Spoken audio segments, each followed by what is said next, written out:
Consequence Podcast Network.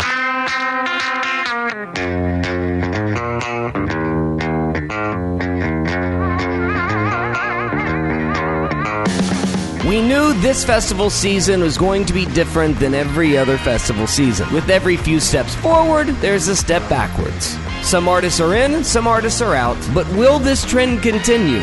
Breaking news on the What Show podcast, the return of the Arch on the farm at Bonnaroo, and a special heart-to-heart with the founder of Consequence, Alex Young. How did he start one of the most influential online music publications in the world? He will talk to the least influential podcast in the world. The What Podcast starts right now.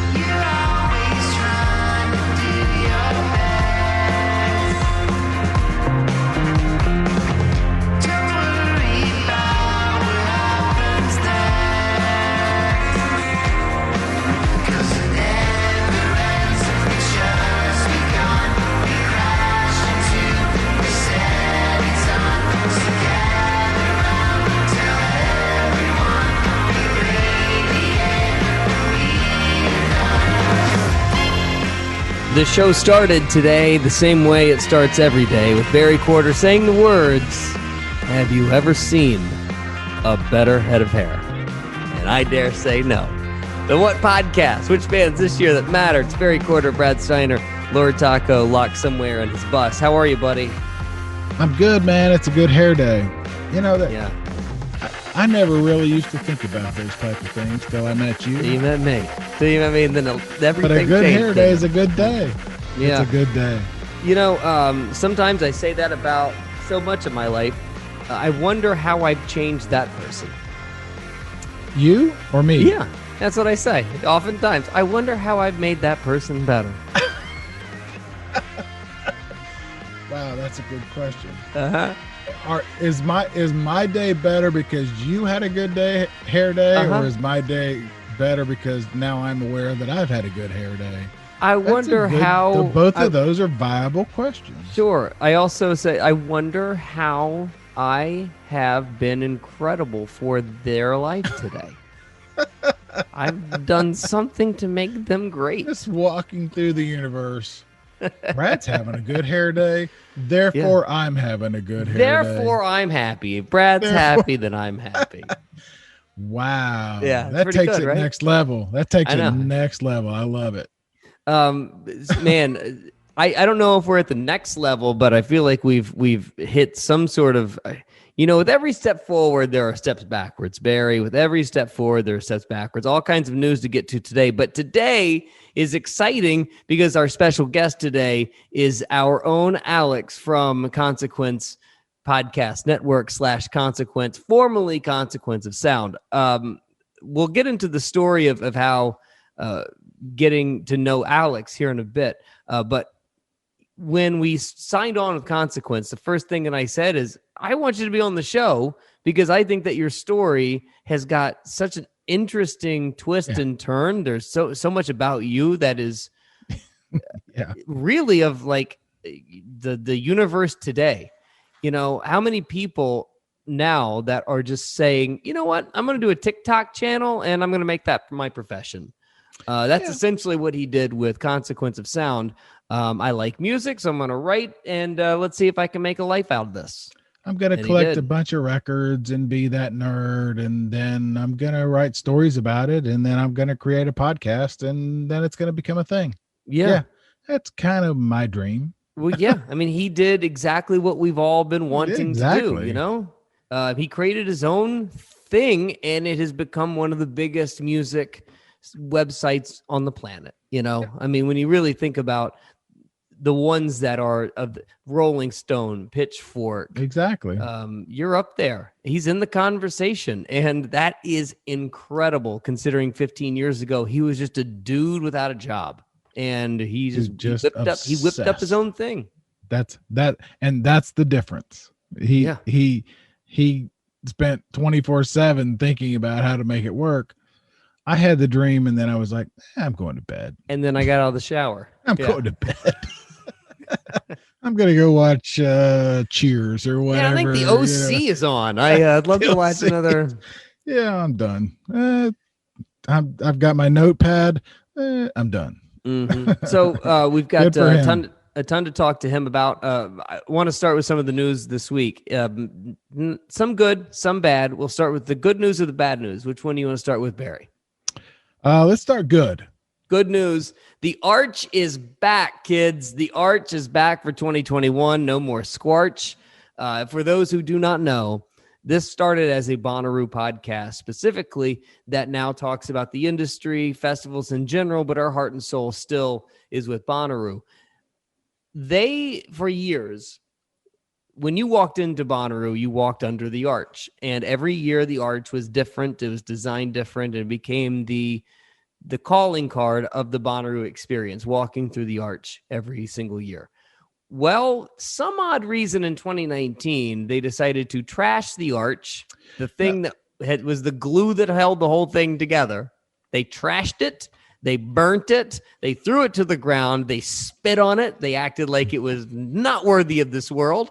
And they replaced it with a big fat square that was digitized and bizarre. It looked like a big pizza box. It made no sense. And they heard the complaints, and the Bonnaroo people have brought back from the dead, rising like a phoenix. The Arch is back, buddy. Okay. You're half right. That's not why they tore it down. They tore it down because they showed up, 3 years ago, and it was full of bees. It was completely rotted. It was a disaster. It had to be burned, literally, which they did. Now, what they did after that is where your story picks up a little bit. But all right. How do we say so wait this? a second. Are you telling me, and this is to clarify for those who don't know, that the Arch was the same Arch every year, just with a new coat of paint on it? Pretty close. The structure. Yeah. You're telling me they didn't build a new Arch every year? They built around the new Arch every year, and they showed up, and it was literally a disaster. Mm-hmm. And they literally had to burn it because it was full of bees. So for those who have never been to Bonnaroo, and they thought of it, this is much ado about nothing. I know that this sounds stupid, but this has been a point of contention with every Bonnaroovian that has stepped foot on the farm. It would be like the person that goes to Hangout, and the restaurant, the Hangout, became a Chili's. Or if, you go to Lollapalooza and the Perry sign for Perry Stage is replaced with, some poster board and a parasol. There are just parts of each festival that feel like you're home, and that Arch was a big part of it. I feel like, though, the Squarch would not have been so hated, Barry, if the story that you just described had been a little bit more part of the conversation. I'm not saying that they didn't say that, but that was not something that was also. But if they said, "Hey, we're gonna burn the Arch. We had some terrible bees. We had to get rid of it. We're gonna do this just for this year, and the Arch will be back," nobody would have cared. But we thought that we were stuck with this big square fat block for the rest of time. It's such a weird way to say it. Yeah. So what happened, if you remember, what was it, 3 years ago? It was literally. So what happens is the farm is literally a farm for 350 whatever days of the year. They show up and they start putting it together. They show up and the Arch is full of bees. Mm-hmm. They have to make a decision. Mm-hmm. It's not like they spent all year thinking we're going to do a Squarch. Sure. They showed up and the Arch is full of bees it's rotted. But they could have said, this is just temporary. It's coming back. Don't worry. But they made us sit there and worry and sweat cry for hours and weeks and months and now years We've been worried about this until Jeff Cuellar stands in front of the Manchester City Council and says the arch is coming back. Which, by the way, which city councilman asked that question? Well, apparently your buddy or whoever here, and here's where I think it got sideways, and I love that expression. Things got sideways. I don't think they thought it was going to be as big a deal. You know what? Here's what I'm saying. They showed up on the farm. They had to deal with the situation. They dealt with it. They set it on fire, and the Reddit community, the Bonnaroo community, went crazy. Mm-hmm. They came up with what they thought was an idea, and nobody liked it. I know, but it's like if they take down the Hollywood sign and replace it with a digitized billboard. That's a fair comparison. Who wouldn't have seen that coming? Again, I'm not defending. I don't mean to be defending. I'm just telling you the facts of the matter. Here's what happened. So let me tell you, okay, this story, I'll never forget this. So I'm not going to say who it was, but one day we were being taken around the campus there of Bonnaroo, and the day they showed off the Squarch, the brand new arch. And you know that scene in Christmas Vacation where the lights don't pop on and the dad, like the grandfather, just like, really good work, Clark. Really good work. It was everybody that worked for Bonnaroo was looking at it like that.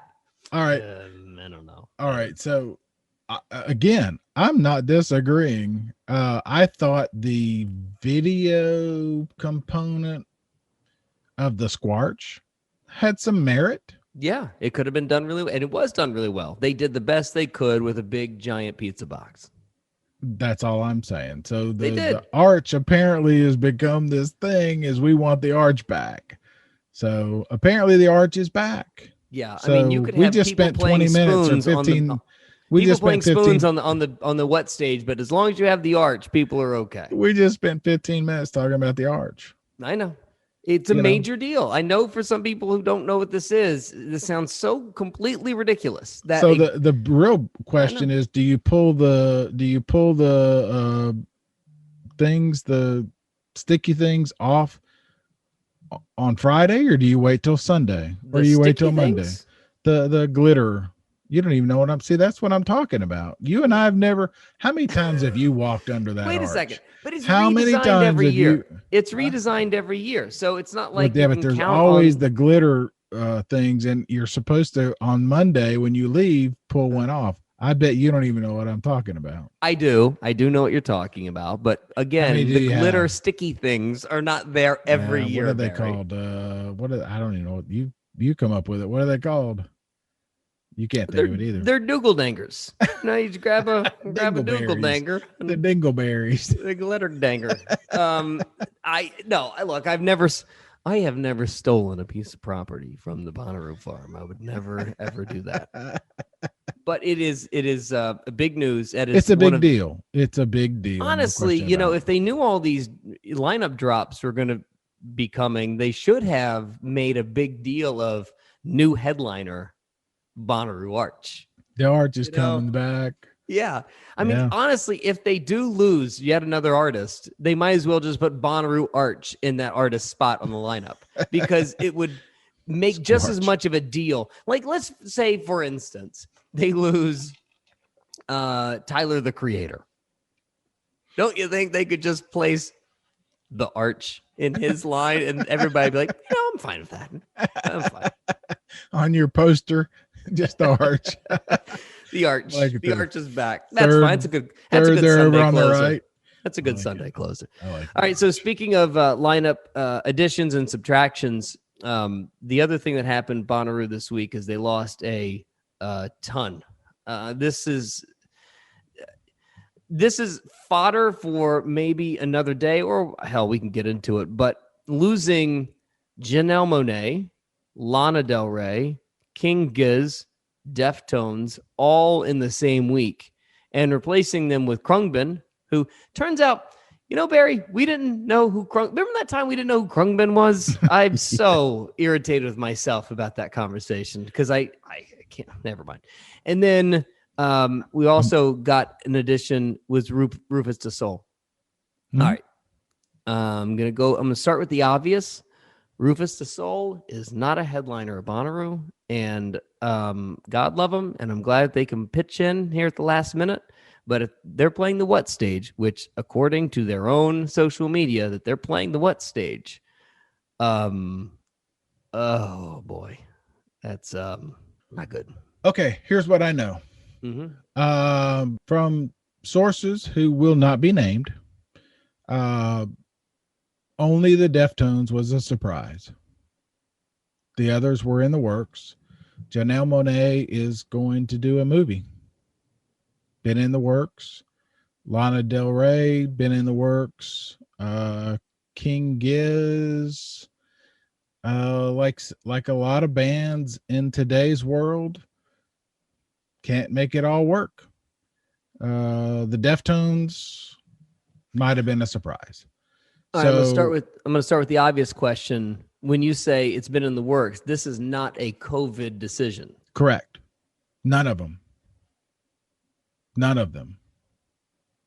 So, well, then the second question is, why were they put on the lineup to begin with? So here's me putting on several hats. Don't cover up that head of hair, Barry. Never put on a hat to cover up that hair. Fair point. Let's see.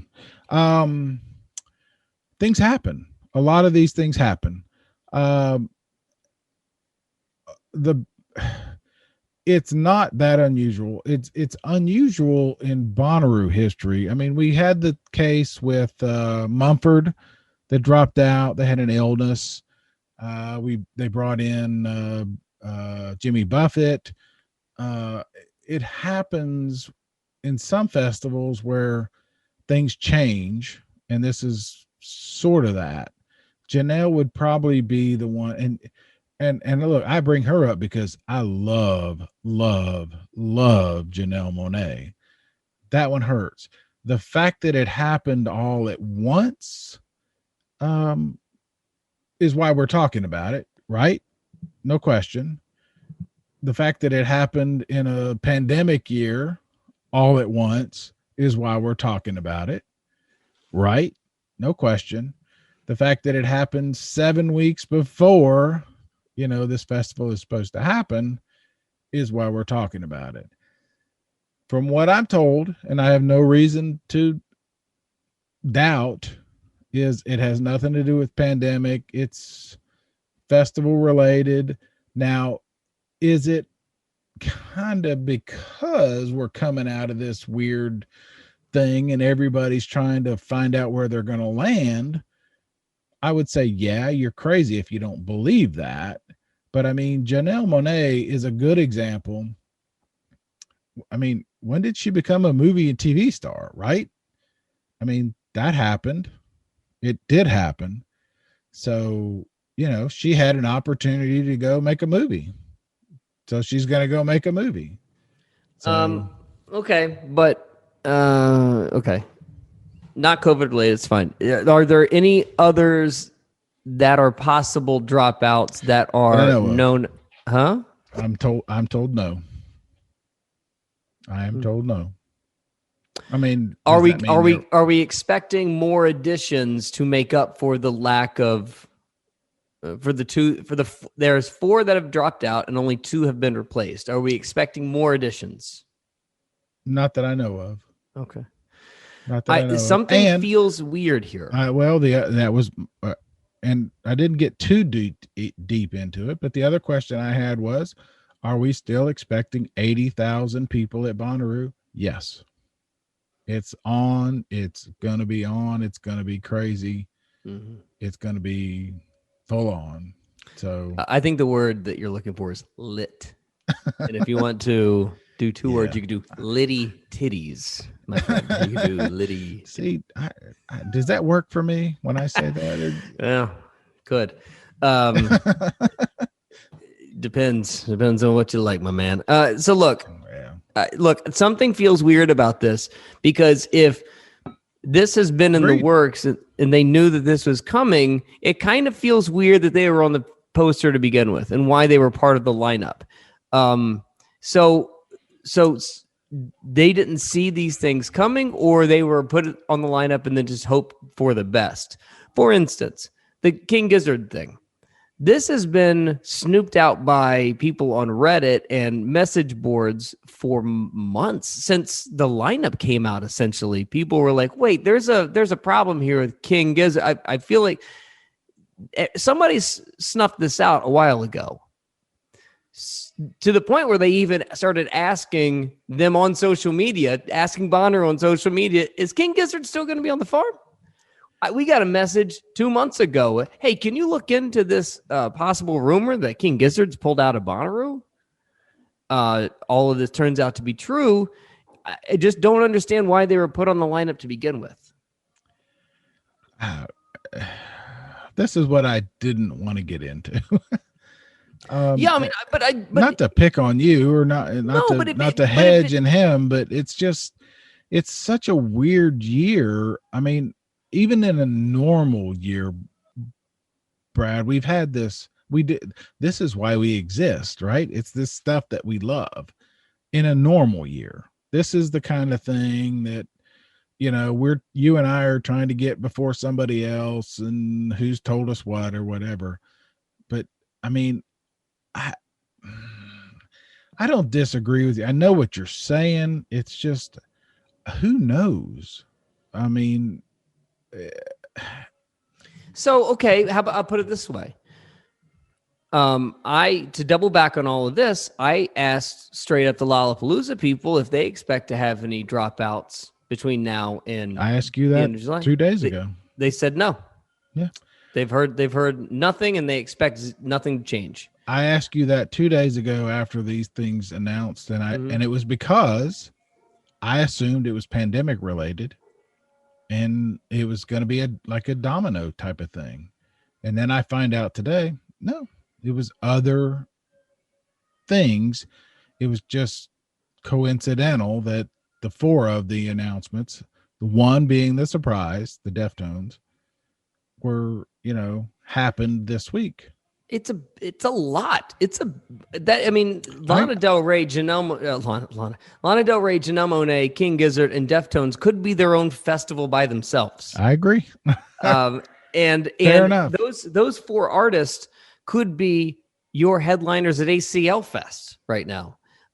So yeah, I wonder if the cynicist in me always wonders if there was always an understanding that there's going to be 15% of a festival lineup that gets dropped no matter what, right? I wonder if somebody like ACL Fest throws on some artists knowing that they're probably going to drop, all for them to make their lineup feel better. We haven't had that yet, but I wonder if this was anticipated the moment that the lineup came out. Or were they pretty much locked and set and felt pretty good about it? I mean, it feels as though the Lollapalooza people are pretty set and feel good about it. Honestly, I can't believe this hasn't happened more often, to be honest, when you start thinking about it. Well, and I will say this. God, it sounds like such a snarky thing to say. And you know this because you've been involved in putting on events. It happens. You have somebody, you think they're on the hook, they're on the line, you're ready to go with the poster, and then they drop out. I've got two examples for you. One of which is about to I feel like it's about to happen to me right now. What was the one that happened with her name's Madison Beer. No. Who was the one? She screwed me over 3 or 4 weeks ago that was dropped out of Lala. Was it Lala or ACL that you were so upset about? I get upset about something every day. I don't even Kendrick, right? Oh yeah. That was the last minute. Yeah, that was the last minute poll. Yeah. And if we you talk remember, about that with Alex here in a bit. Yeah, if you remember a month ago, I said that's why you don't announce and you don't hint and you don't drop the hints and you don't let the Brads and the Barrys of the world know we almost have Kendrick. Yeah. And then you don't. And then you and I are like, it's a disaster. Look, this is the worst festival ever. Okay. Do you think the lineup is still as good as you thought it was without Lana Del Rey, Janelle Monáe, King Gizzard, and Deftones? Yeah. Yeah, I do too. I still think it's the best. I still think it's the best festival lineup of the year. I think it's great. Now, I mean, I love Janelle Monáe. I think Lana was going to be such a great placement, you know. King Gizzard, I was looking forward to seeing, but yeah, you know, that's what I mean, it's such a weird thing when you pull somebody off that you thought you had, and that's why they don't do it. But this is not unusual, I don't think. I mean, it's unusual to have 4 acts of this level, of that caliber, Yeah. No question about that. Yeah. All at the same time. You mentioned Mumford. Mumford happened, you know, a week because of the guy's car accident or something. No, his brain tumor. Yeah, that's what it was. Right. Give me a break. I'm trying to think of another level that has been announced that has dropped out with just weeks to go, and I don't think someone's going to correct me. And I know somebody's much smarter about this than me, but Mumford feels like the biggest one of the bunch. That's a big one. And I can think of, you know, our own local one because somebody got offered Glastonbury. I mean, I can't think of who it was. Or a radio DJ starts blabbing his mouth too early. Or DJ. Yeah. Blink. Was it Blink? That's Weezer. Do we tell that story? I think we tell that story in the conversation with Alex here in a bit. Which, by the way, thanks for joining us. The What Podcast? Alex from Consequence of Sound, the founder of Consequence of Sound, going to be our guest today on the What Podcast. All right, so that's a lot of information, though. Here's the news: Bonnaroo is going to happen. It's 7 weeks away, Brad. It's time to start packing. Oh man, have you thought about that yet? Have you? I got to figure out how you're going to get from New Orleans to Tennessee. Well, yeah, I mean, I'm going to use these thing called roads, but I'm going to. We actually got into a little bit of a domestic tiff about that very thing this past week when I tried to explain what I thought the schedule should be. My ideas turns out not at all what someone else was anticipating. So my idea was because, you know, we wanted to get there on a Tuesday, which, by the way, there's a whole conversation here. And the Ruham kids brought this up on Twitter earlier today. You know, Dad Ham and Son Ham. Dad Ham brought up the entry method because the exit is now closed and they've repositioned some of the scheduling and how you get into the festival. There's a whole conversation there. My head is swimming trying to figure out how they're getting people in these 12-hour windows. That's a conversation with somebody much smarter than me. But with all the changes, I just anticipated us getting there maybe on a Tuesday now, Barry, instead of a Wednesday. So I was thinking I would take the weekend, drive up to Tennessee and Chattanooga, stay in on Sunday, get all of my stuff together on Monday, be ready to roll on Tuesday. The marital unit doesn't have the same schedule. She is not interested in showing up on Tuesday. Of not happening. Let me just say, she literally said to me, dumb. Well, she also said to me, why not this year just be like a Friday, Saturday? What do you think? I said, are you out of your mind? Oh, yeah, that's well, I can promise you I'm not going up and carrying this bucket all by myself from Tuesday to Monday. I was not going to start throwing everybody else under the bus and saying, I can't do that to him. I can't do that to him. Wow. That'll be my last card that I play. Well, put it this way. She's welcome to come up on Friday and stay on Saturday. Sure. But no, yeah. Brad can't pull his diva card and roll in on 2 wheels on Friday morning. It's not happening. You, me, and Taco. It's either all in or none in. It's going to be. I know. I understand. All right. And so and again, it's 7 weeks from now. I know. It's paralyzing. I don't think you do. Well, I mean, I do because I've had friends. When, now's when I can't sleep. every year since 2002 or 2005, about this time of year, I can't sleep anymore. I understand. I've got Lollapalooza in a couple of weeks. Let me get through that, and then I can start wrapping my head around what you do whatever, but I'm gonna have to start thinking about my camp and my tent and my pillow. Good old Dad. Thank God we have Dad. So today we're I'm talking not worried to about you. I'm worried about me.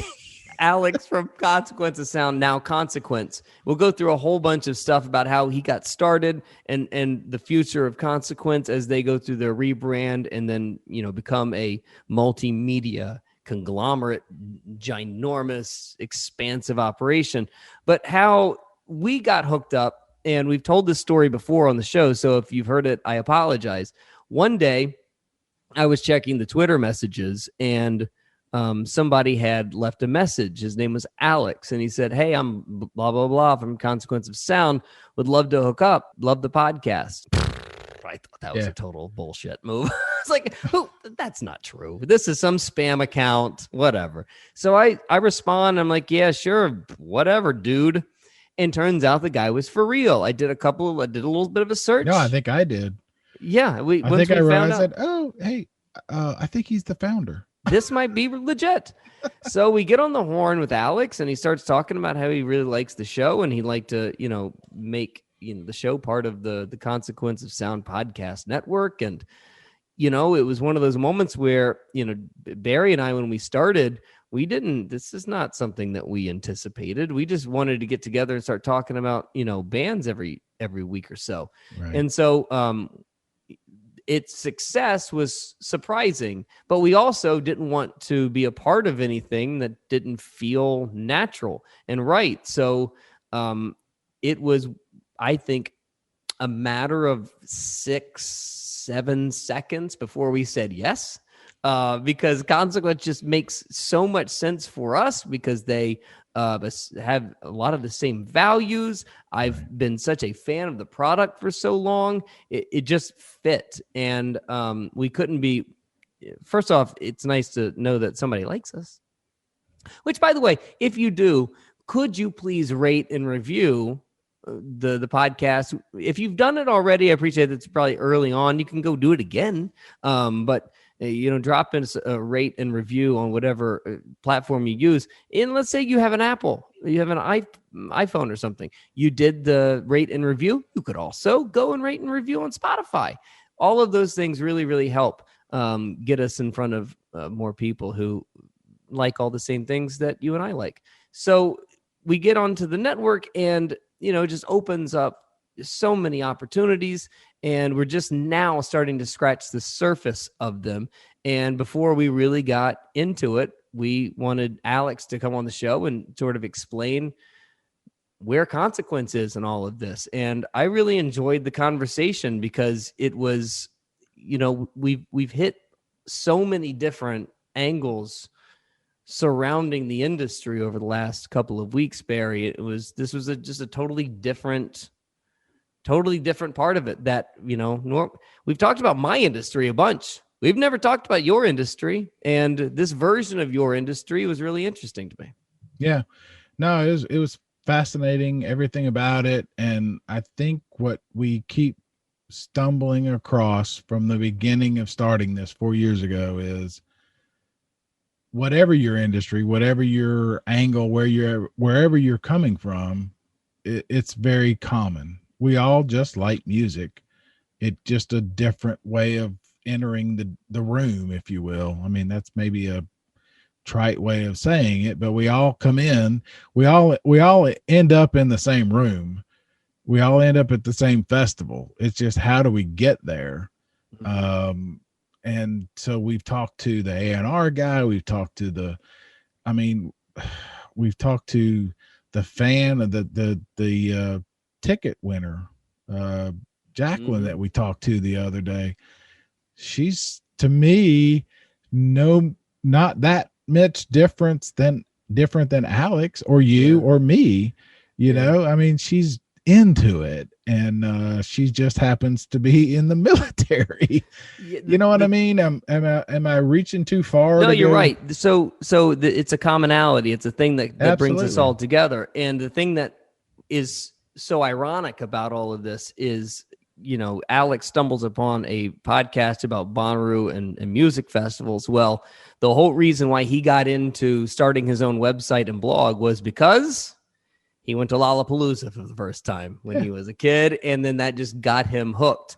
Not any different than how Bonnaroo hooked you, Barry, and reinvigorated your career. Yep. And Jacqueline was working at Starbucks and on a military base, and joined the military and took a weekend to come up to Manchester and go to Lollapalooza. I mean, it's really, if you on paper it looks crazy, but when you start talking to everybody like you and I have done for 4 years, it's not that crazy at all. Well, and we're talking to people all over the country, so that's what's fun. There is a very comfortable thread that ties us all together, and exactly. I really, really do appreciate it, and we appreciate you, the What Podcast listener.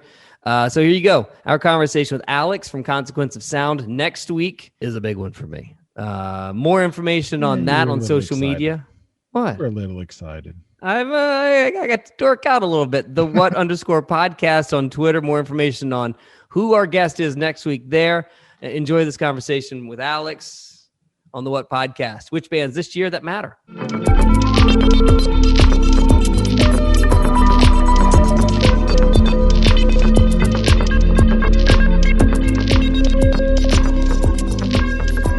How's Alex doing? I'm good. How are you guys? We're doing super. I love it looks windy, really windy there. Yeah, it's beautiful in Philly. I want to put on some sunscreen. Sunscreen would help. I think an SPF 45 would be nice for you. A man that wears black to the beach. That's my kind of guy. I do. So what is your, by the way, as a publisher of Consequence, what is your day-to-day operational duty today? Like, what did you do today? What did I do today? Yeah. It's a good question. It really varies day to day. So what did I do today? Let's see. I had a bunch of calls. God, man, you guys didn't give me like any. That's how we work. That's how we work. We do it without a net, my friend. Let me pull up my calendar. Okay, that's what I want. I want the calendar because I had a grammar meeting with our editors today at 1. Oh, how's your grammar? No, grammar. It's grammar. That's what I said. Placements of commas. How's grammar them? Wait, y'all had a meeting? You really had a meeting about? Well, so we have a new managing editor who we brought in about 2 months ago, and she's kind of been rebuilding, or kind of tore everything down and rebuilding it up, and she's had an issue for a while now with the placement we have of commas. In song, Barry, you're a joke. That's why I'm laughing. So, I understand completely. We've had hours. Yeah, but if you've ever read any of his stuff, they don't do the grammar conversation. Not me. I let the editors deal with it. But that's why I'm laughing. I get it. We had a weeks long conversation about square brackets versus the round brackets. Yeah, right. That's why I'm laughing. I get it. I don't understand. What do you mean? Those are called parentheses. Well, apparently AP Style says if it's a quote within a quote, it has to be square bracket. Mm-hmm. And it changed the whole building. You have no idea. But Alex, do you guys feel as though that you're set on this like AP Style thing? Since you're in the wild west, you can pretty much invent it as you go. Doing, right? So we were this is minutia, but we were love it. we had the commas outside the song, so like the song, and then there's quotation marks, right? Nope, inside. So the big point of debate has been does the comma go inside or outside of the quotation? Everything is inside. Now again, correct. Well, that's Gab, our managing editor. That's her. She worked at Billboard before she came here, so she's got that AP thing. She's I wish my job was so easy that I could have a discussion about commas.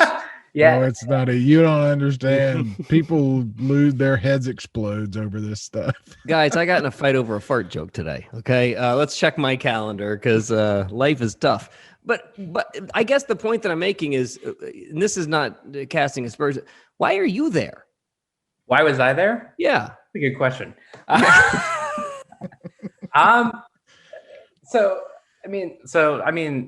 I started Consequence like 15 years ago, right? Mm-hmm. And I'm still like super involved in most aspects of the day to day. I think it's because I'm very anal retentive, and I like kind of being involved and knowing what's going on.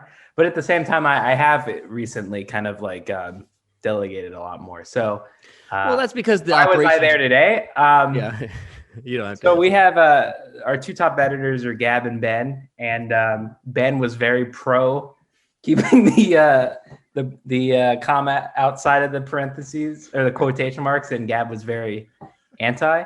Wait, did we have a fight about so commas? Was there like a real fight that happened today? I was kind of moderating it.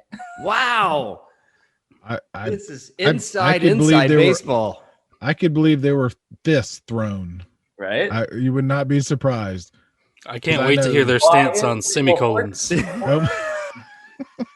Fortunately, we're not in the office at the moment, so it was all Zoom fighting. Yeah, that's fantastic. I'm sorry, So my connection's no down. hands were thrown. Okay, good deal. Well, let's go back I'm really distracted because I'm a big Mets fan.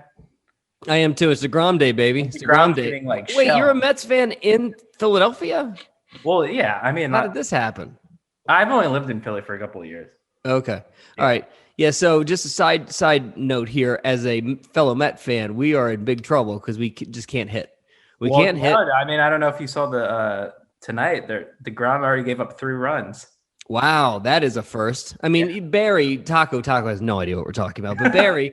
DeGrom is on a pace that is unlike any other pitcher, maybe in the history of baseball, what he's been able to do. He's batting like 330, as a pitcher. The guy is just like my high school pitchers. The guy's doing everything, and his ERA was at 0.69 before he came into this game. So giving up 3 runs is a major ordeal. Over 1 now. Yeah, all while the Mets are clinging to a 2-game lead in the East. They're messing it up. They are. They're becoming the Mets, and Taco's redecorating the bus. Look at it. Yeah. But anyway, it's all good now. So backwards for a second, you talk about how Consequence of Sound started. Was it just you? Was it just you and a guy? Why did you do it? So I was always super interested in journalism growing up. Especially, I think you and I have talked about this on the side. Like I was super obsessed with talk radio growing up, and also kind of on the side like journalism. Like I like the nerd who would buy like the New York Post and the New York Daily News whenever I went and visited New York City. And so, but I originally wanted to be a sports journalist, and when I got to school. I applied for the radio station, and I think they rejected me. I went to school in New York at Fordham, and they rejected me. So I was kind of like over that. The summer coming into when I went to Fordham, I really got into music. I went to Lollapalooza for the first time. I saw the White Stripes. Like that summer was pretty transformative for me. Whereas I was like, man. I really want to write about my experience seeing the White Stripes or seeing Broken Social Scene at Lollapalooza. So I kind of was like, I want to write about music now. And so I actually applied for a couple jobs when I was still at Fordham, and I think applied to be an intern at Spin and a couple other places. I didn't get anything, so I just was like, fuck it, I'll just start my own thing.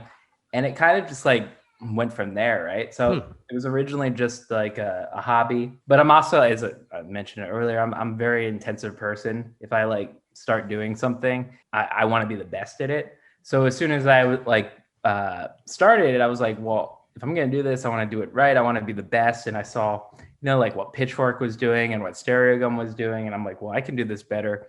And so then I just got more and more invested into it, like started learning how to code, started learning like all there is to know about music, journalism and all that. And this was like the mid 2000s. So it was kind of the Wild West still. And yeah, it kind of just like over time, it just snowballed from there. We kind of, I mean, it's a long story, but. Well, hang on a second. So when I'm guessing this is 2006, somewhere around there, and you just start picking up coding and picking up, did anybody that I was a kind of a social recluse. Yeah.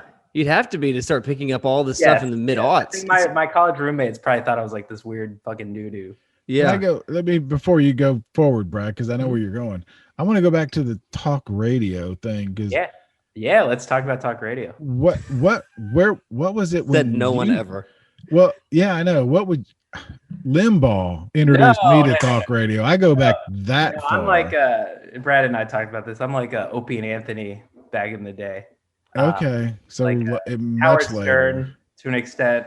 Like I hate the term shock jock because I think it's like throwaway kind of description of what, but like that kind of like adult. How would you describe it? No, I describe it as regular dudes hanging out talking about dude stuff. I mean, yeah, but it was also a lot more like, I think when you describe that to describe it that way to people, it's kind of like you're not giving them enough credit because like they're like. No, I know. And you're like, I mean, at their prime, they were like incredibly talented. So the reason why people gravitate towards shows like Opie and Anthony, and for me, it was Ron and Fez, was that these are what my friends would be saying, but they're saying everything funnier. They're saying it funnier, and they're also, I mean, this was pre Janet Jackson too. Yeah. The FCC was like a lot less. Okay. All right. So it was also like saying things that push the envelope. Maybe that would not be appropriate in 2021. Mm-hmm. But as like a 13-year-old kid, when you're like, holy shit, they're talking about, you know, like in Opie and Anthony's case, like having sex in a church. Yeah.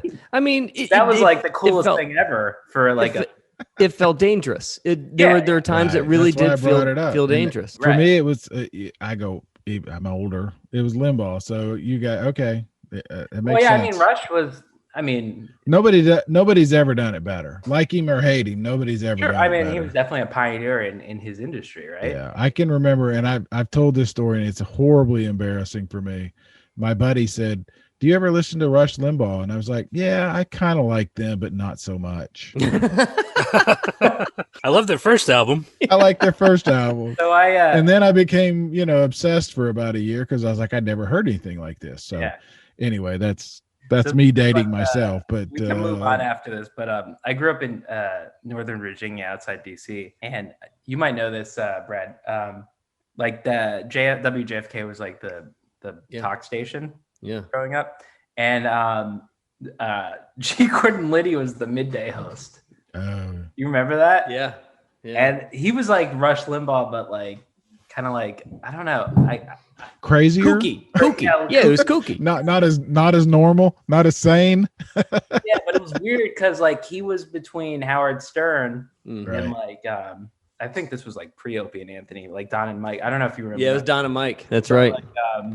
Like it was like this weird, like kooky right-wing political talk show in between Howard Stern, and it's just weird. But Alex, you and I it's so bizarre that you're talking about all these things and talking about them in the space that you are. We must be the exact same age because I lived outside of DC during JFK's run, and it's because of JFK and Ron Bennington and Ron and Fez is the reason why I wanted to do what I do for a living. I knew I wanted to get into radio because that was the way that Letterman did it. I admired Dave Letterman with all of my heart, and he was my hero in life. So I knew the first step was radio. But then I didn't know what to do when I was in radio. When I got there, everybody just said, find somebody that you like and just do what they do. Yeah. And then I found Ron Bennington, and that's what made it my career. Without Ron Bennington, I don't know if I do any of this, to be honest with you. Yeah, I didn't think the reason I never gravitated towards radio as like a profession is I knew I wasn't like talented enough to like. That doesn't matter. No, but look at me. I mean, I didn't want to be like some like random board op, Like no, that's right. I was gonna do something. Like I knew I would. I didn't. You don't want to give sports scores in the weather. You don't want to do sports in the weather. I think that's what I had this like I had this like unrealistic perception of what I think before I got to college, I had this unrealistic fantasy or maybe like romance of like what a beat reporter was. Yeah. And so I was like, man, I want to be like you want to be Hunter S. Thompson, and nobody I want to has be that job. Beat reporter, you know? Like, I mean, all right, I'm gonna make, and then you like, as soon as you like, oh, you're gonna make $35,000 a year. Sure, but think about the way the beat reporting has changed in that everybody now, the beat reporter is the fan blog. Well, it is now, but I'm talking about like when I was.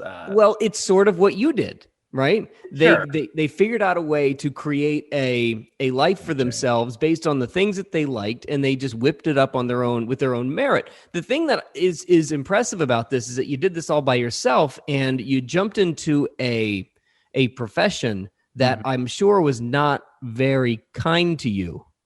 I'm wondering if as a new kid in 2006 and all of a sudden you're whipping up some sort of website, did people take you seriously up front? That's a good question. I don't know if it took a long time, I think, for people to take us seriously. And I think it's because we kind of were a disruptor to an extent. And I will say, like, when I started Consequence in 2007, like this was like the kind of really like it was like the kind of like a wild west of music, digital music journalism. And like I remember distinctively, like Pitchfork, who at the time I kind of viewed as like my number one competition, like they didn't post articles in the evenings or weekends, right? And I remember like maybe it was the first or second year that I started doing this, like they like put up an article or a post on their website in like the beginning of December saying, we're taking all of December off, we'll see you in January. Right?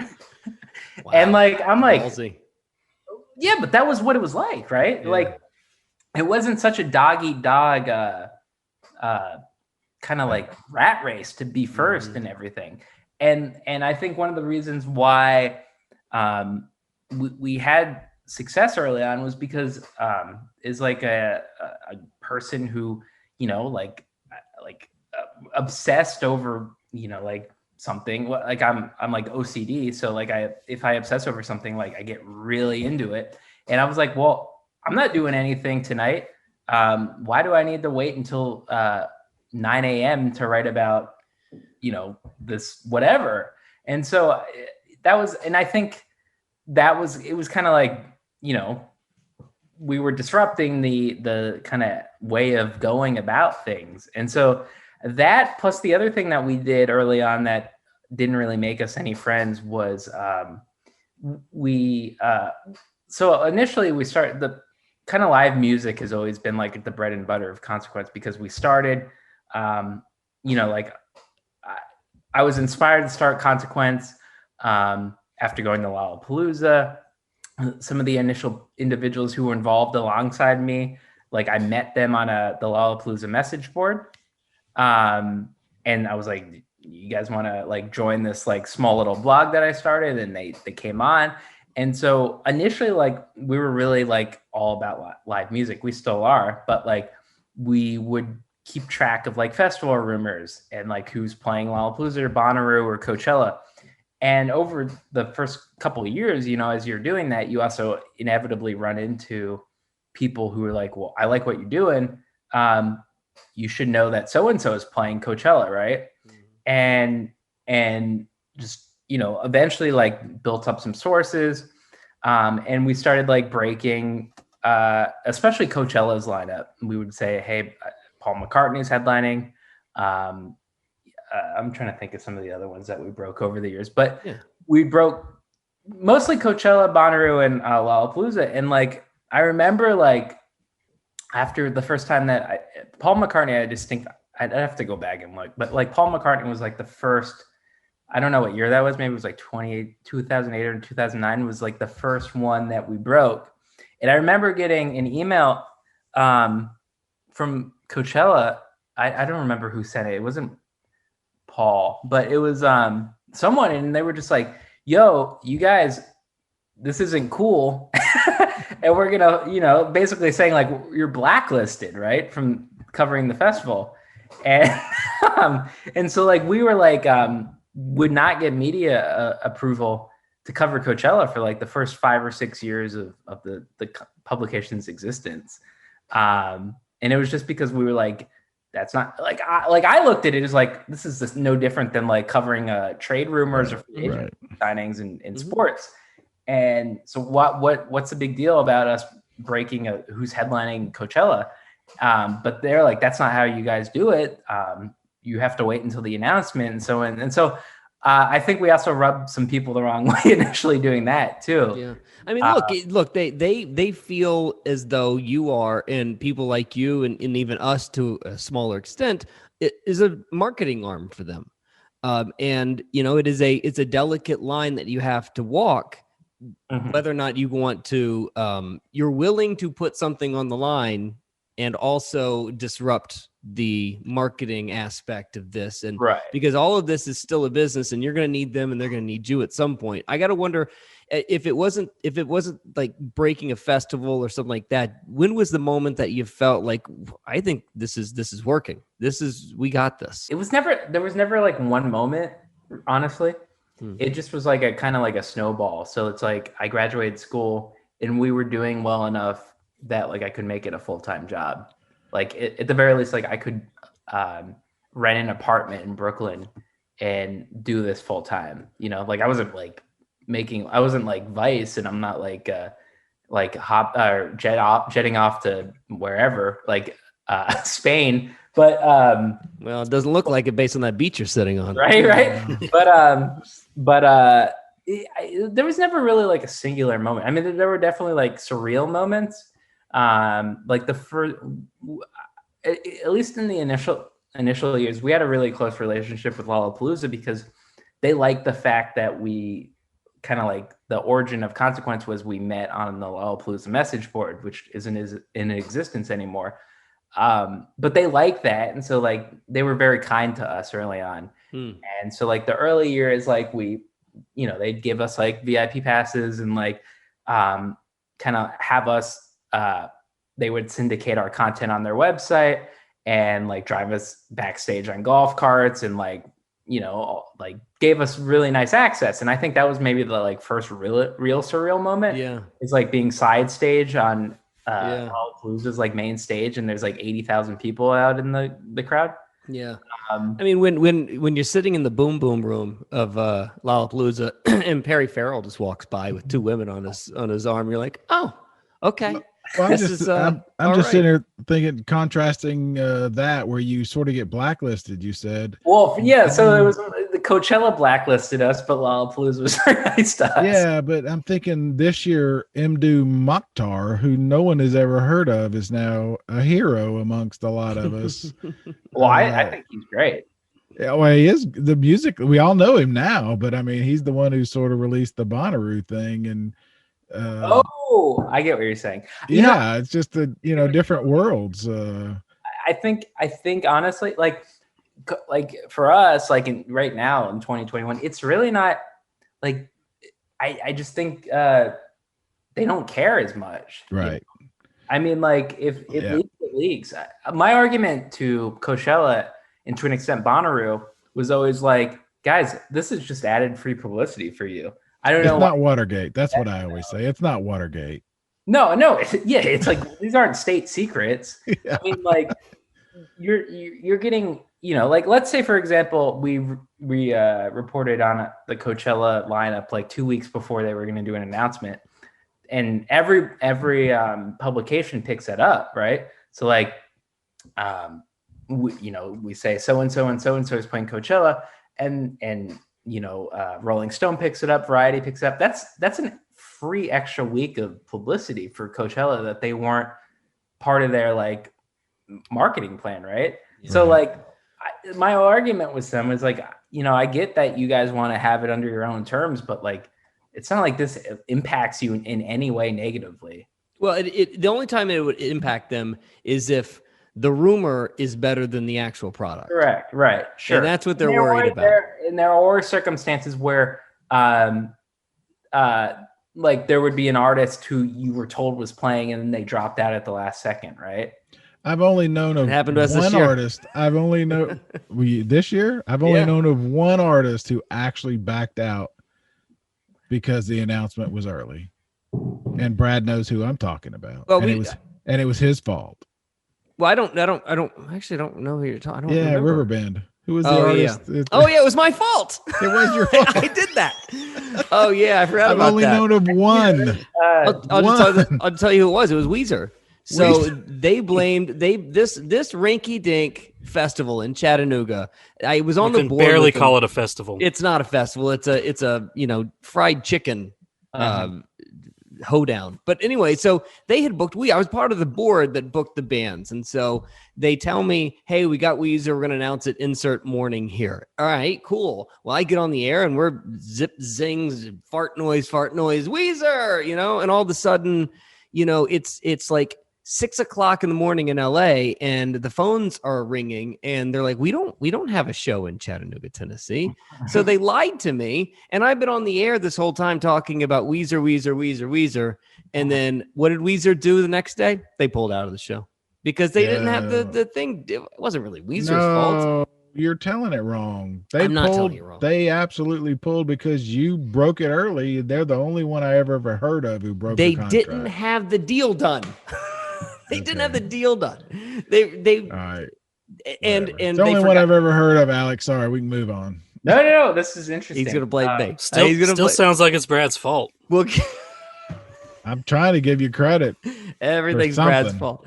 But it happened. It happened to us this year in that I was specifically told that Kendrick Lamar was going to be at Lollapalooza, and then boom, he's not there. 4 days later, I still don't know the story there.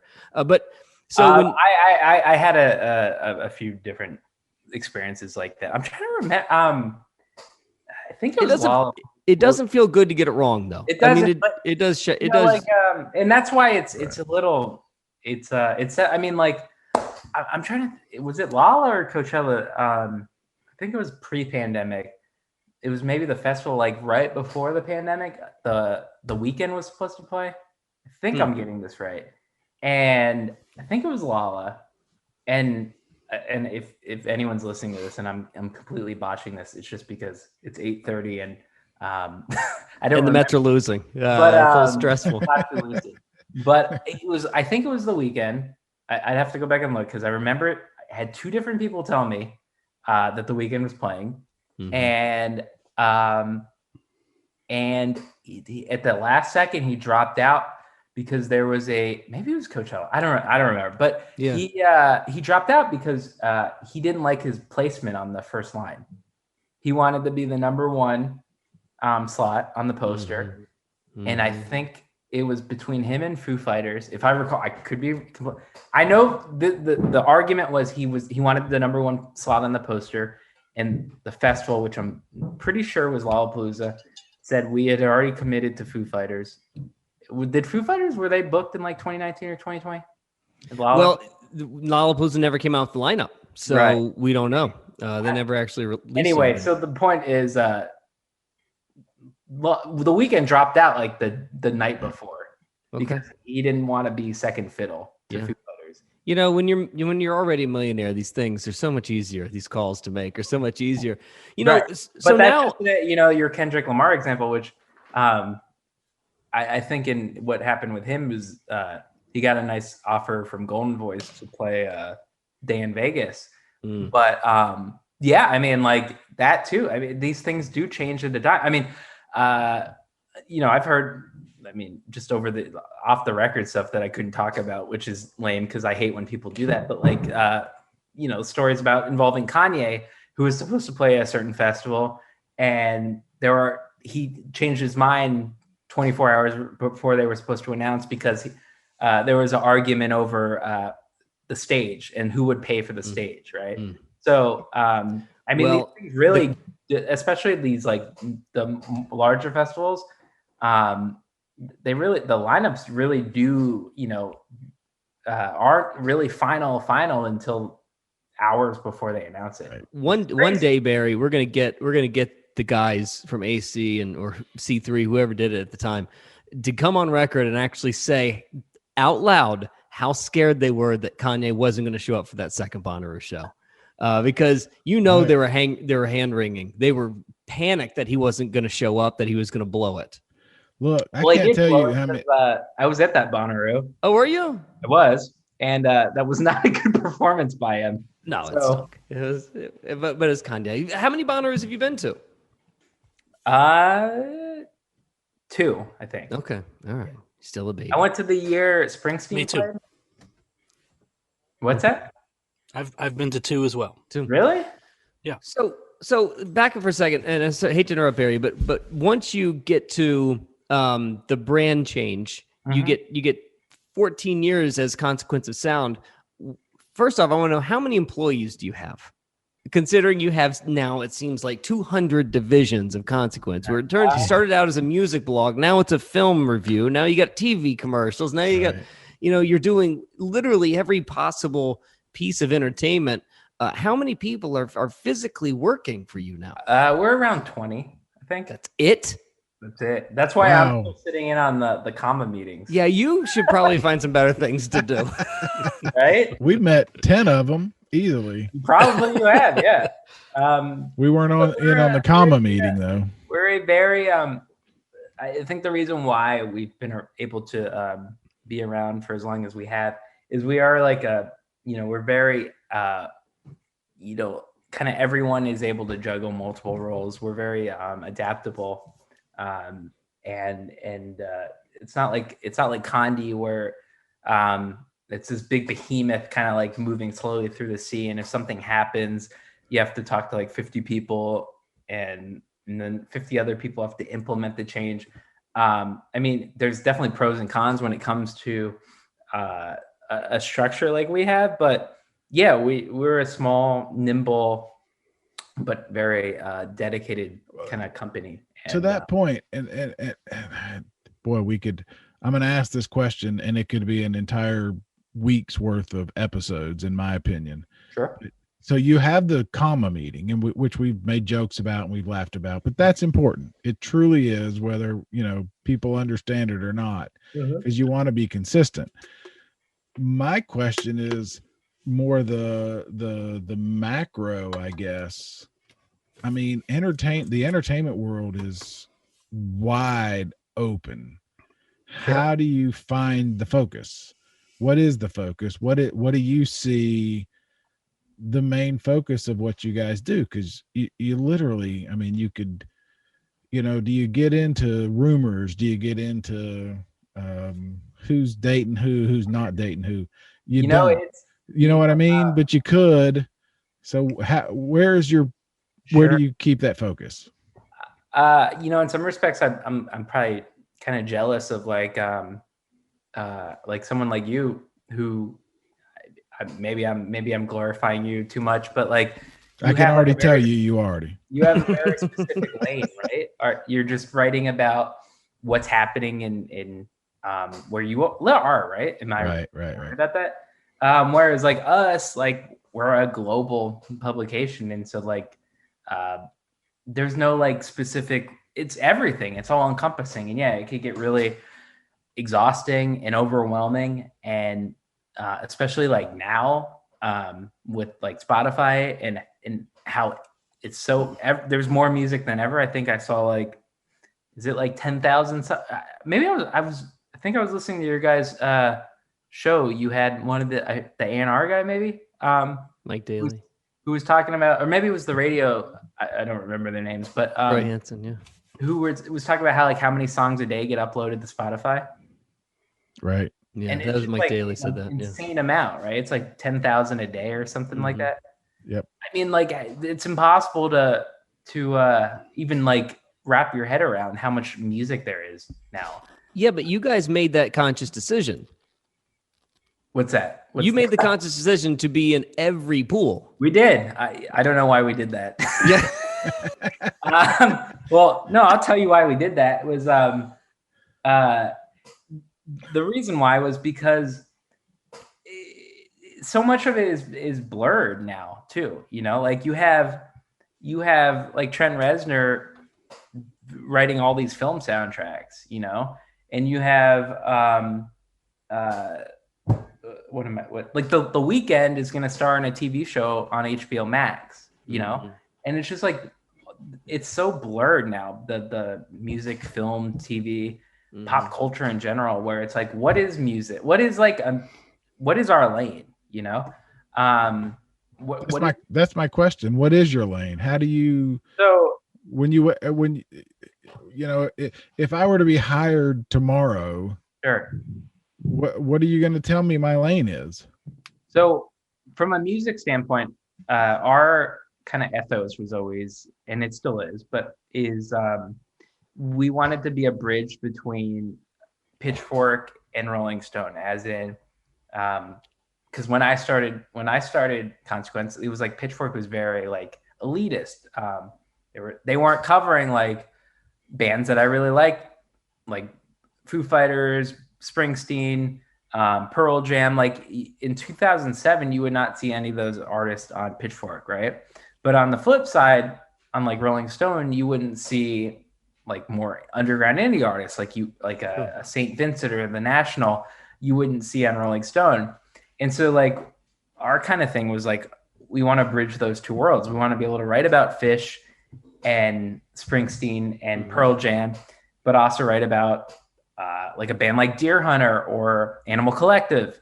And so that was like our coverage scope, and that's still kind of and in some ways it emulated a music festival, right? Like you see the headliners and you also see the bands earlier in the day. And so that was always kind of like our coverage scope is like underground, mainstream, basically an artist that you could potentially see at Coachella or Bonnaroo. And that's still it present day. I mean, obviously over the years, you know, trends in music have changed and there's more pop and there's more hip hop and you also kind of need to cover like, what is part of the conversation. So it's like, you know, maybe 12 years ago, we wouldn't necessarily write about, a Taylor Swift album, but now she's so much part of like, you know, like she's collaborating with Justin Vernon and the guys from the National. Yeah, she's got a Big Red Machine song coming out tomorrow. Right.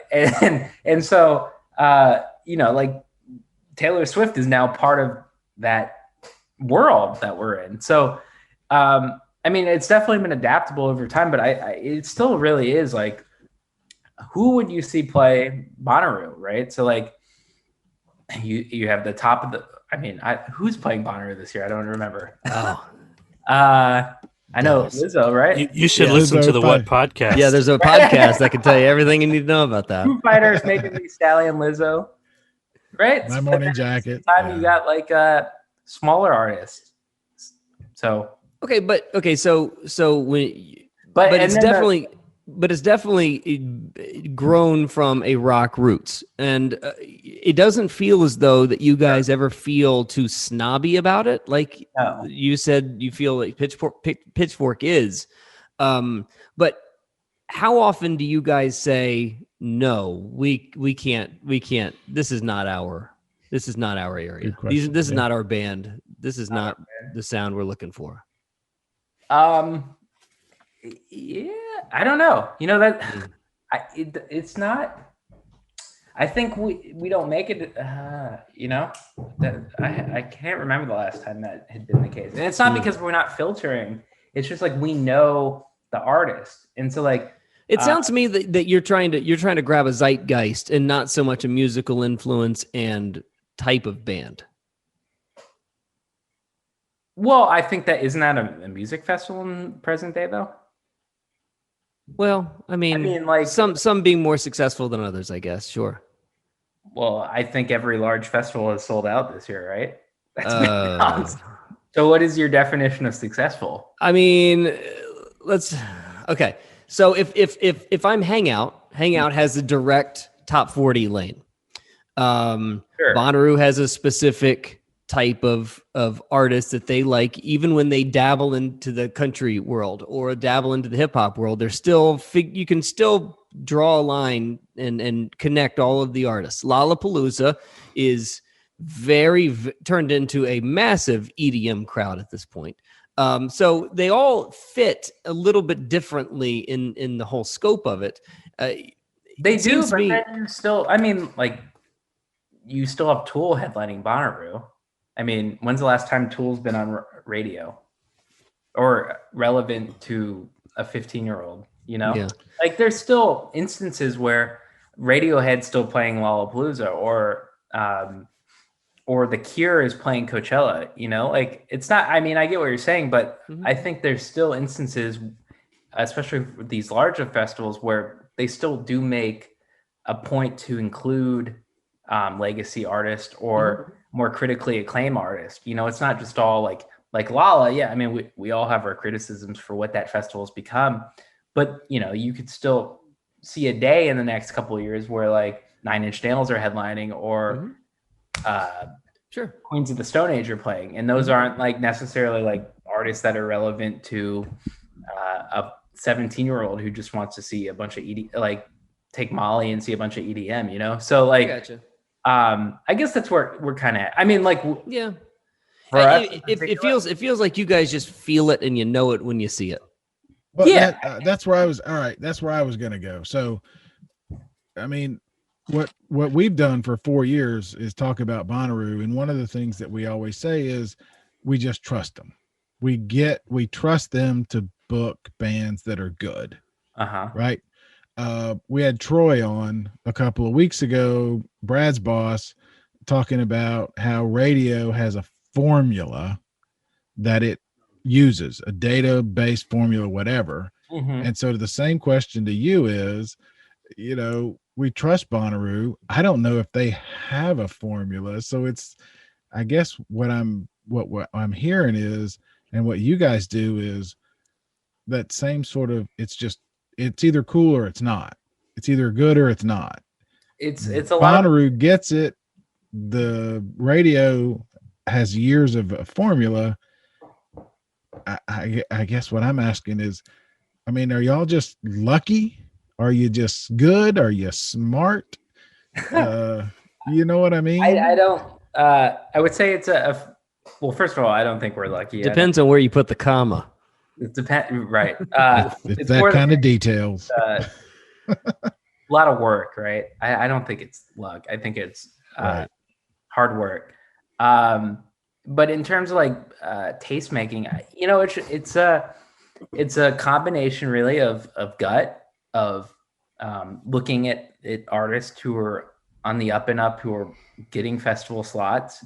You know, it's impossible to know everything and I mean, like no one, if any publication says we're like on the pulse for everything, they're just lying, because it's just not possible, right? Okay. I mean, like maybe so like these 5 artists came up because they were first big in the UK and now they're coming over to the US, or these couple artists got big because they were featured in Pitchfork, and then maybe these couple artists got big because they had a hit on the radio or streams on Spotify. But like, you know, some of those things you don't really find out about until after they've kind of, you know, gotten a little bit of momentum. And other ones, it's like, it's a gut. And then other ones, it's you know, you're just looking at, I don't know, recommendation. Are you one last? Are you looking at data? Are you looking at, we posted this and it did well, so we're gonna keep milking that? We are a company that relies on traffic. Okay. So yeah, we do. We know what artists. Hint BTS. Yeah, I know, right? BTS. We need to have BTS on the what podcast? We need a little bit more BTS guys. We need the numbers up today. BTS, sure, but on the rock side, like Pearl Jam, Foo Fighters, Radiohead, The Cure. I mean, those are all those bands. Just like anything they do is huge for us. So it's not just BTS. I know. But there is, as a radio person who sees the numbers with certain things, you put something up for BTS, you're bound to skyrocket. Numbers go through the roof.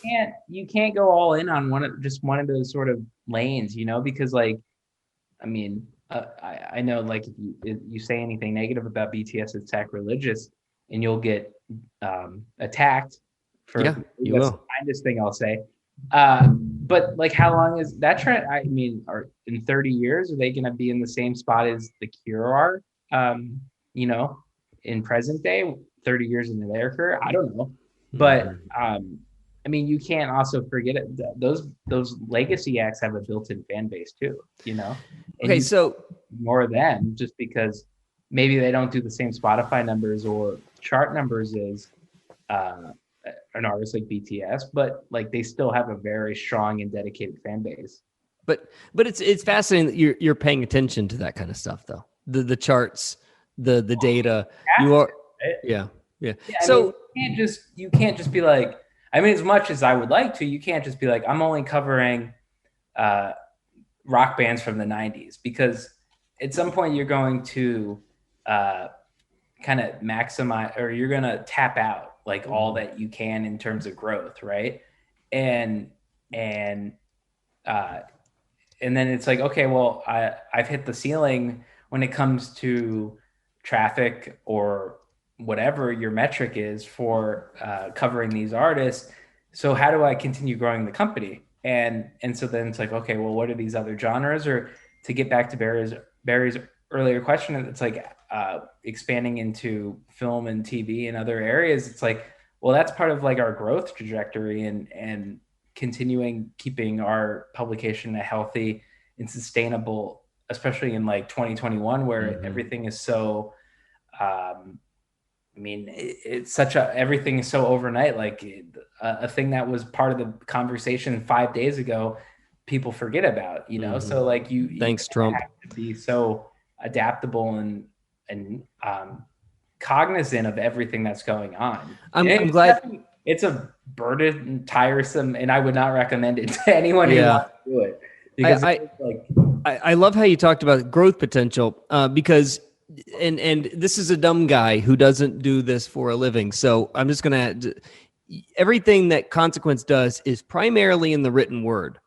When you start looking at growth potential, when you start looking at how to expand, not only can you expand into other areas of entertainment and lifestyle, but have you guys thought about making this a 3-dimensional thing and turning it into a music festival? Have you thought about your own individual video content that you can create, much like an NPR Tiny Desk series, and be a tastemaker in that aspect? Is that part of the overall plan?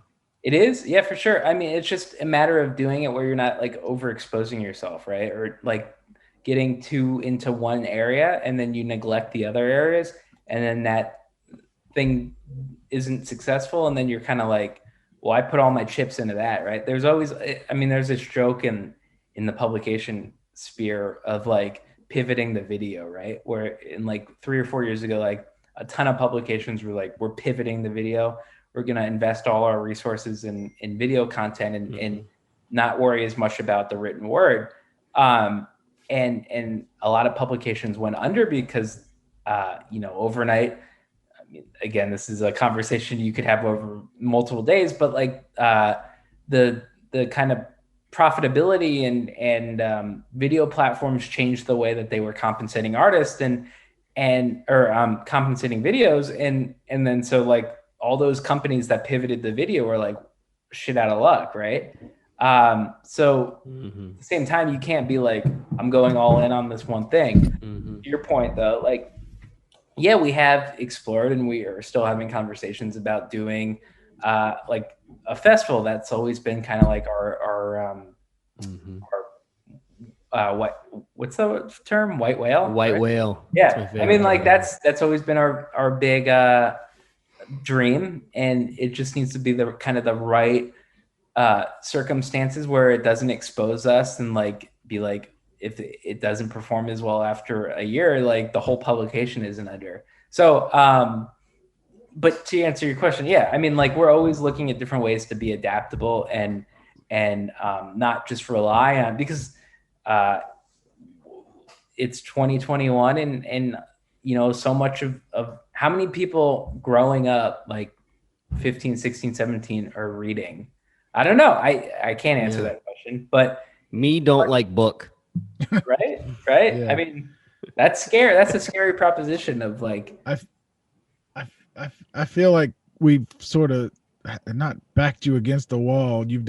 Thank you so much for doing this, but I have so many questions, but the one I want to ask, and it's another grenade, basically. Okay. Where do you feel like things are right now? I mean, We've talked about on musically, festivals in particular. We're heading into one of the craziest falls, end of summers, falls ever that I can remember. I mean, I've done this a long time, 30 something years.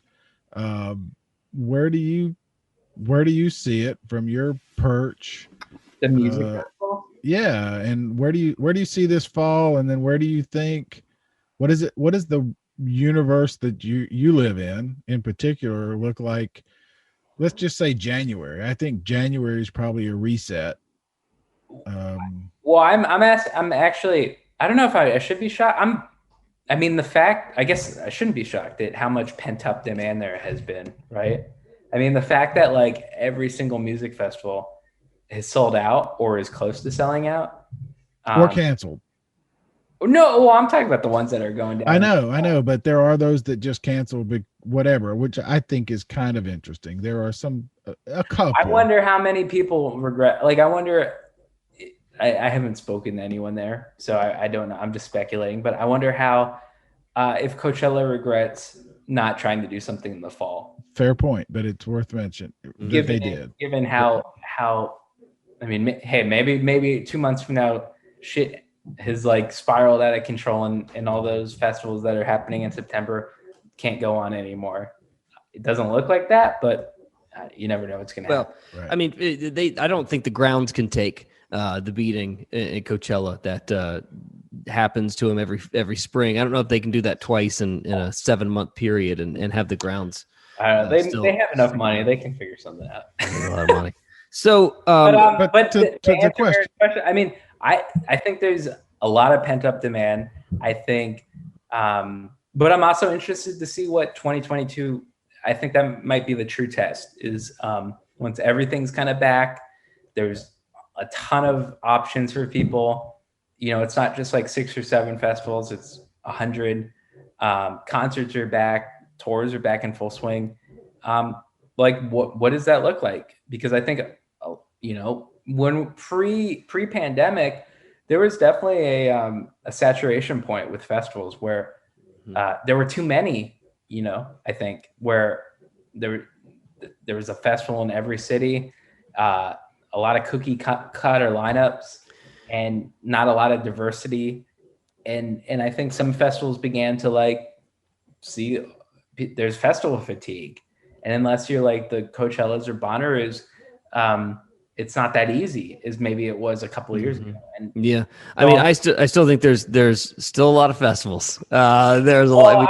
I'm interested to see how many do come back in 2022, because I think economically, were they able to withstand like a 2 years without any revenue? Yeah. And I'm not talking about like the larger ones. I'm talking about like those smaller, you know, 15, 20,000 people capacity events that maybe are a year-to-year kind of proposition. Mm-hmm.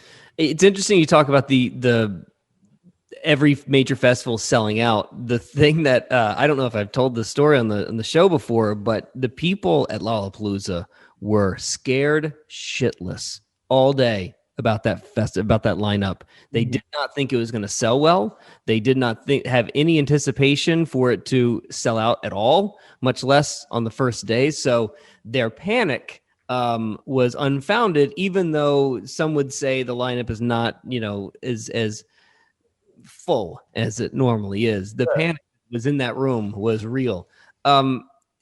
To first off, to wrap things up, first off, I really appreciate you having us part of Consequence. It really is an honor. I've said this so many times to anybody that'll listen.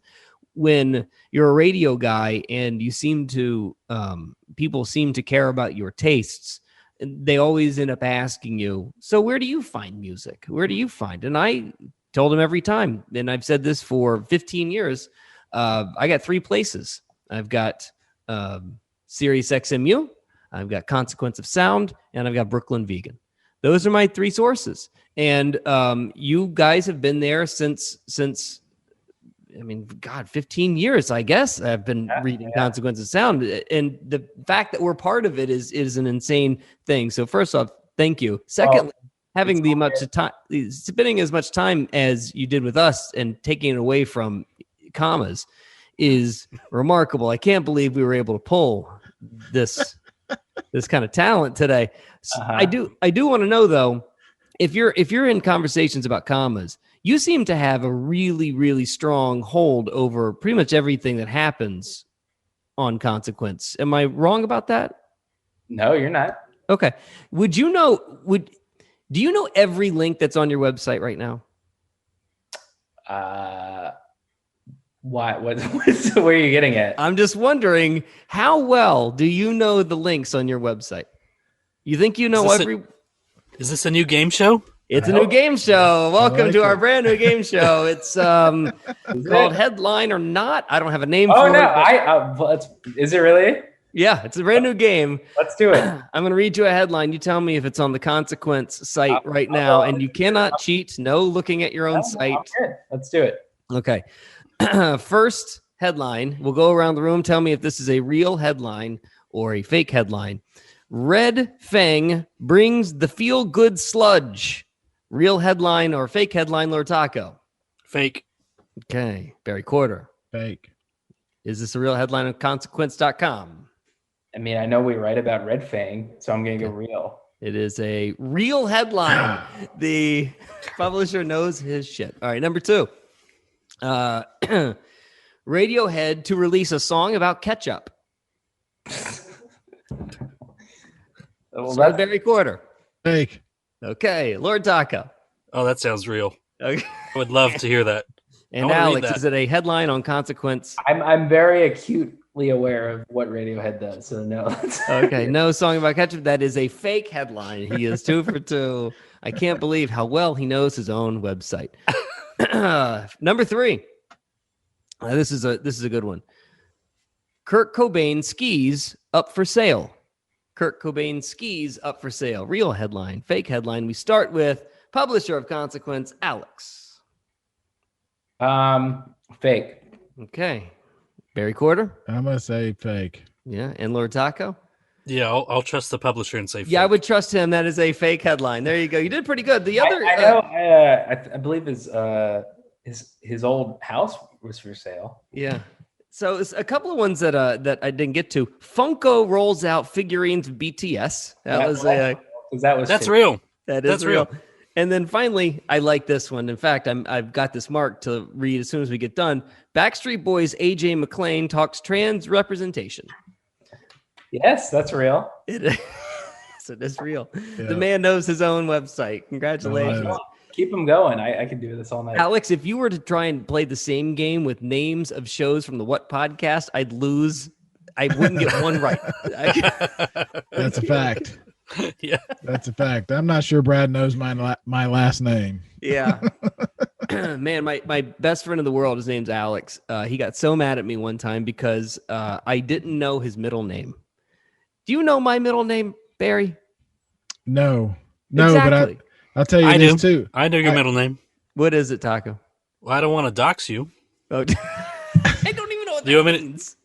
Do you want me to say it? It's Brad. It's Brad. Yeah, it's Brad. Yeah, it's crazy. Yeah. All right, there you go. Okay, fair enough. Yeah. Congratulations. I had a guy give me down the river. Guy give me grief because I didn't know my older brother's middle name. Turns out he doesn't have a middle name. That's why I didn't know it.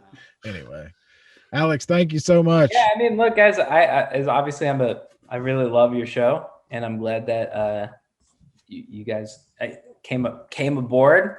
And I'm looking forward to doing some stuff in the fall when festivals come back. And I do want to say, Brad, I was listening to last week's episode, which I enjoyed. I love that. I told Taco that I was a big fan of the Fake Verse Festival. I thought that was hilarious. Yeah.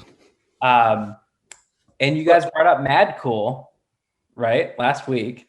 Yeah. This shows that I actually listen to your show. I appreciate that. Look, if there's I wanted to bring this up because I went to Mad Cool 2 years ago. Oh, really? How was it? It was incredible. Yeah. And we have a fantastic relationship with them.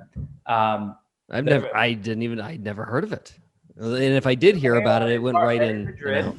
What's that? Their whole thing is they want to be the East Coast, or they're, and this is a fun fact that I only learned after going to Mad Cool. Mm-hmm. It's actually a shorter flight to fly from New York to Madrid than it is New York to LA, which I did not know. No kidding. Really?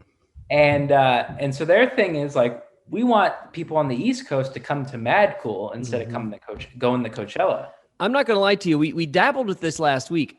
I really do want to find an international festival to go to just to see how different it is. What was the difference that you saw between what America does and what anybody overseas does? Well, I will say that I wanted to finish my thought and then I'll answer that. Okay. I think we could have you guys go to Madrid next year if you're interested, because I'm do I have to stay? I'm not trying to get in front of you guys, but we are in conversations with Mad Cool, and one of the things that I'd like to do is maybe do like some podcast tapings out there. So can I drive the bus there? I don't think the bus. I was literally about to say the same words. I don't think the bus is going to make it. Oh man, we were in except. But so keep that in the back of your head. But the one thing I'd say is, first of all, the thing that was really cool about Mad Cool, and maybe it's just because it was Spain, is it doesn't start till like 10 p.m. right? Because Spain's so hot. So like the festival goes from 10 p.m. to I think 4 or 5 a.m., which is like you can literally like spend the whole day exploring Spain and go to the festival at night, which is like really cool. But and the here's the big question: what's the VI like? The artist compound is really Brad's going to want to know what the backstage is like. Yeah. Brad, you and I are on the same wavelength because I don't go to festivals anymore unless the accommodations are really good. Yeah, there is a swimming pool. Yeah. Oh, good. All right. I'm in. That overlooks the main stage. But and there was also like a weird meat carving station. Well, he doesn't do meat. That's what they called me in jail. What? But the one thing I did want to add was it's a very mature crowd, right? And it was explained to me, well, you know, like so many in America, because the drinking age is 21, like so many kids use festivals as like an excuse to party. What? Right? But in Europe, like that's not a thing, you know, because like kids are assimilated to that so early on. Right. It's like a very mature and mellow in like crowd that just like really their sole focus is just like watching music. And it was like a very it wasn't like a stressful experience at all, and very mellow, and it was super enjoyable. And but why? The only question I have about Mad Cool: why do they do Wednesday, Thursday, Friday, Saturday? They don't do a Sunday. Is it a religious thing? I don't think so. Well, I think they added a fourth day because they kept the other thing.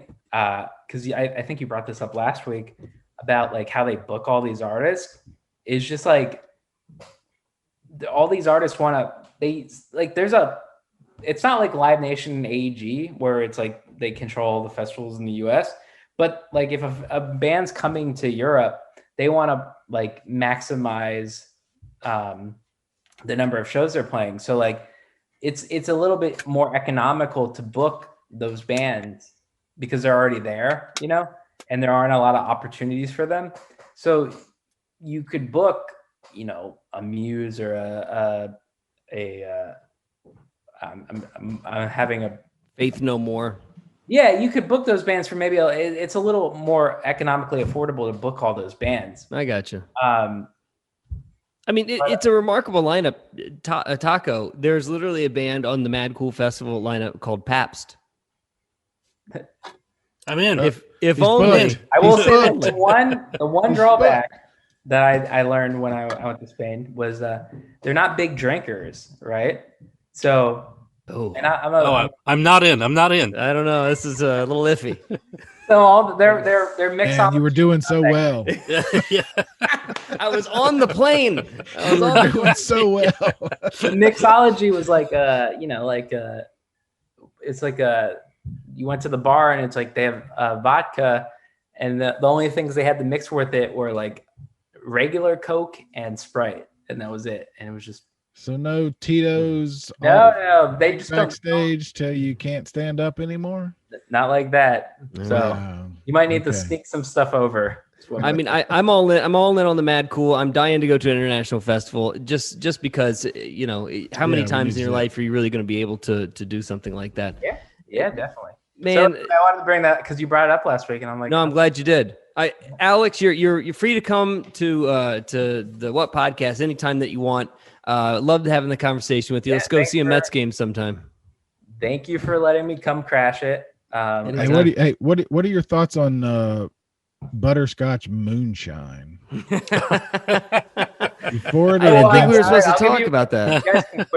You guys can stop recording if you want. But what was that? What's that festival in Louisville? Forecastle. Yeah, I went to that, and they had the whiskey tent. Yeah, they just. Yeah, that was fucking awesome. That's where I introduced Brad to Ashley Caps, and Brad thanked him for saving live music. And what else happened in that whiskey tent, Barry Quarter? I don't know. I was too embarrassed by that. Me and Brittany Howard made our love. What year did you go? God, I don't even remember, Barry. I don't even remember. Me and Barry went together, and then I went with my brother. My morning jacket reunion. That year. My morning jacket reunion. It was the big storm. Was it Ed Sheeran or who was that? No. The guy that was Sam Smith. Sam Smith was on and the storm rolled through and they had to pull him off the stage. I can't remember if I went the year before was our trip to Forecastle the first trip that we had been, because I went again with my brother to see the Shakes, and that's where I got the hug. I got the hug from Brittany, and it changed my life. I went in 2014. I went and saw the year Jack White, Outkast, and Beck were there. But, that's I love it. I love that city. No, it was a very, very cool festival. But I'm not a big whiskey drinker. I'm like a gin drinker. Yeah. But, well, we have a special moonshine. They call it moonshine. I don't even know what it's called, but I think it's just beer. It's called moonshine. I think it's called moonshine, and you'll wake up in the woods with a new boyfriend. So it's that kind of moonshine. If you weren't in for Bonnaroo before, you are now, buddy. You are in. It's amazing. All right, so yeah, come to Bonnaroo. You're welcome to, and if not, maybe I'll see you at Lollapalooza here in a couple weeks. I will not be at Lolla. Then I guess I forget it then. Invitation. I have a away. Old, so my traveling's a little limited these days. Okay. But I will be at a Mad Cool next year, and I'll figure out what I'm going to next year. I think I'm going to go to Life is Beautiful in September, but that's mostly just so I could go to Vegas. That's a big one. That's a massive ordeal. Hey, enjoy the beach, man. Enjoy the beach, and go Mets. Talk to you soon. All right. Thank you, Alex, so much. Thank you. Thanks for everything. As we say goodbye on another What Show podcast, this song, as recorded by Repeat, best friends of the What Show podcast, can be found on Spotify. As of right now, Aquarius on Spotify by Repeat, the brilliant What Show podcast theme song. Download it, save it, sleep to it, make sweet love to it. Next week, we talk to Cautious Clay on the What Show podcast. Next week, the What Show podcast concludes right now.